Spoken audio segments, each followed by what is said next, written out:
Hey everybody, welcome into the OSG garage today. We got a special treat for you. I'm going to take you into one of our vintage trial events that we have here for the American Historic Racing Motorcycle Association, the AHRMA. We're here in Point Arenas, California, kind of just off the coast, a little bit north of Bodega Bay, south of Fort Bragg, and we're going to be running vintage trials bikes today.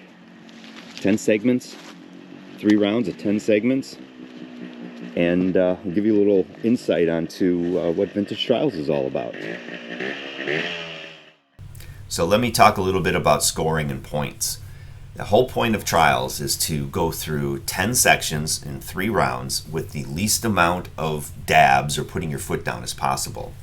Now these sections are split up into 4 courses. Each one has a 4 line, which is the easiest, and a 1 line, which is the hardest. Your job is to see, for instance, I'm running the 3 line, which is the novice line, and I need to go through each section like this and understand the way they want me to go around certain obstacles or trees or around each one of these yellow placards. Now it can get a little imposing looking at this sea of yellow, so it's really important that before you go through each course, you can walk the course to understand your line. And it's 100% allowed that you can go through and do that. The scoring works where if you put your foot down, you get deducted 1 point. You put your foot down, and it's then 1 point for every time you put your foot down, up to 3. And if you come to a complete stop, or your bike falls over, or you miss a gate, it's 5 is the maximum point. So 3 is the most if you do the course properly, and you can put your foot down as many times as you want, as long as you keep forward momentum. But if you lose the momentum, miss a gate, whatever, 5 is the point, is the max points. At the end of the day, the one with the lowest points wins. Typically, the riders' meeting starts and they give you the kind of the layout of the course. Today, we only did the first 5 3 times in a row because we didn't have so many checkers, and we had a break, and we had to do the next 5, 6 through 10, later in the day. Now there's a lot of different bikes and they all fall into different classes. Honda TLs, BSAs and Triumphs usually are in the older type classes. Bultacos and Yamaha TYs, those are pretty much what we consider to be modern classics. That's the one I ride in as well with my Montesa. There are a ton of Yamahas though. It seems to be the most popular bike right now in vintage trials for the modern classic anyway. And for good reason. It's reliable, parts are plentiful, and it's an easy bike, to control. So the bike that I brought today is my 1971 Montesa Kota 247. It's basically a 2-stroke 250 set up for trials. You don't see a lot of these bikes out here in historic racing. You see a few more Bultacos and a lot of Yamaha TYs. Seems to be the bike of choice. So with this bike, I wanted to make it faithful to the original, but put some updates on it where I could. For instance, I've got modern throttle, Renthal bars, and foot pegs are weld-on versions of the Jitsis. Nice and good control there. I also am running an electronic ignition on this bike instead of the points that it normally comes with. And I switched to a OKO carburetor, which is a little easier to tune than the AHRMA that used to be on it. Now, one thing you can't change on these bikes, interestingly enough, is the levers. They need to use the AHRMA style levers, the original AHRMAs, because the clutch pull, specifically for the clutch pull, the ratio is tuned to the clutch pull. If you put some aftermarket levers on them, these ratios between the lever and the pull is going to be a little different, and it's going to really make the clutch feel heavy. A couple other things I did is I had Racetech put cartridge emulators in the forks for, I guess, no really good reason, other than I could. I had a nice custom Corbin seat that matches the red piping on my GPZ.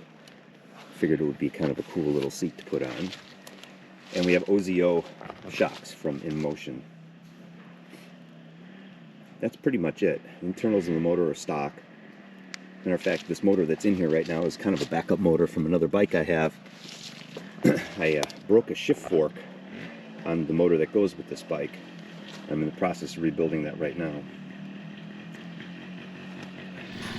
So as we watch my buddy Dan on his beautiful Triumph Cub clean the 3-line here on section 10, let me explain what's coming up here. I've got the first 5 segments, including some of the tougher transitions, all set for you guys to watch. And at the end, I've got a bonus from the Scotch trial, which I've got section 7 and 8, and the Wall of Death transition is what everybody was calling it, for your video pleasure. So let's jump in and enjoy, starting here with section 1.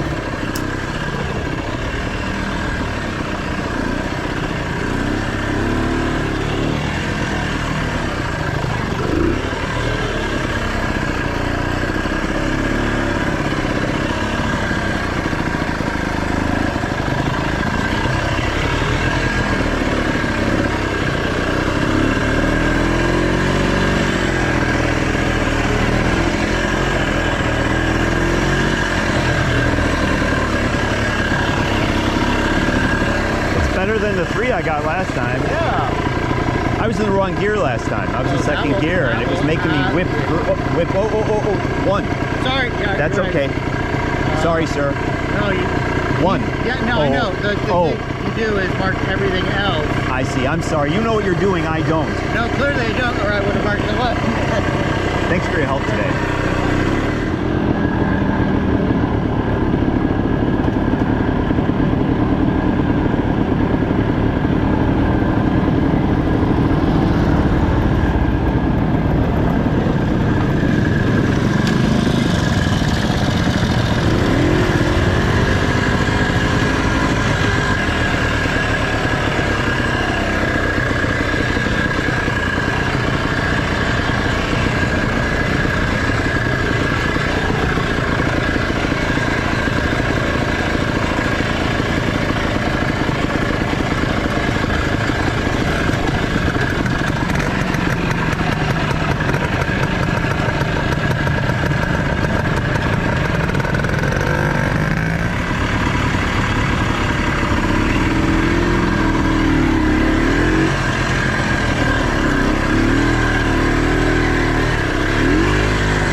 after you showed me.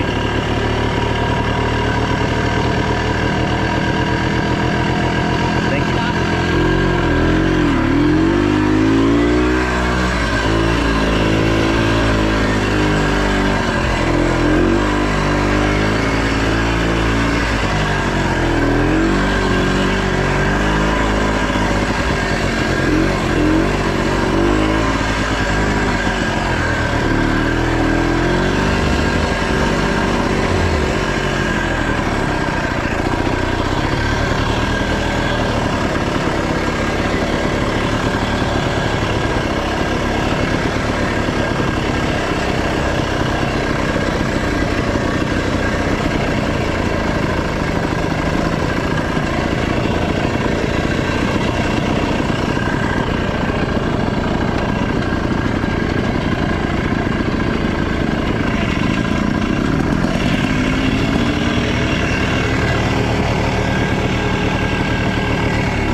Like one big swoop. On your left.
be the side for once. Oh yeah, it's very slow. So unfortunately, my GoPro did not have enough battery for the other 5 segments, 6 through 10. So this is pretty much all I have. So now we turn in our card. Now, on the next day on Sunday, there was something called a scotch trial, which is basically running all of the transitions with 8 courses, because that's how many sections, 8 sections. That's all the checkers we had. And the idea, it's a timed event. So you do 4 laps.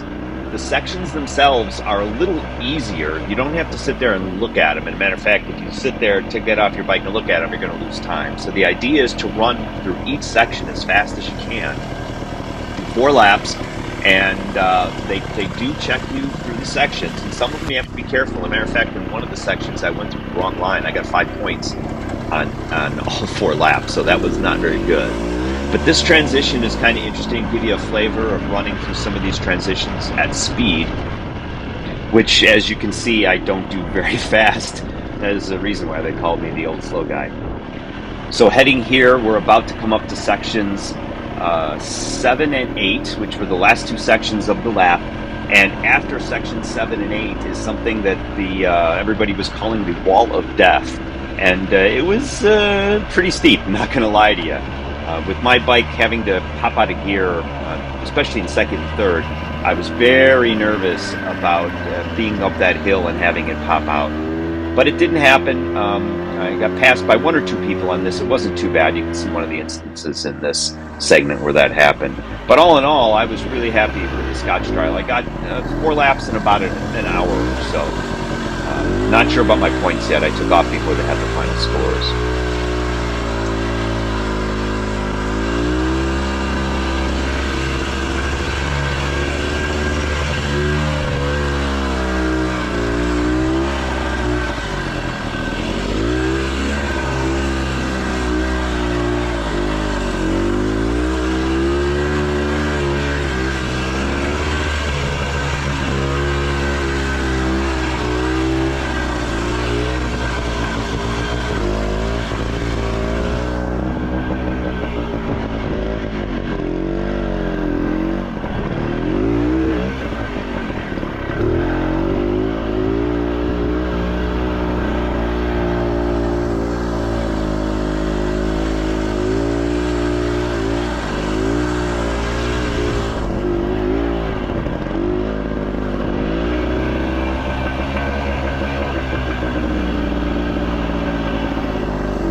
So that's going to be it for this video. Thanks for watching. If you've stuck around to this point, please like, subscribe, comment if you will. Whatever you have to say about my very poor riding, I'd be glad to hear constructive criticism. I'm going to do another video soon about the bike itself and all the mods I've done to it, so you can stay tuned for that. I'll give you also a flavor about my Montesa addiction that I seem to have gotten. So that's it for now. Thanks for watching. We'll see you guys later.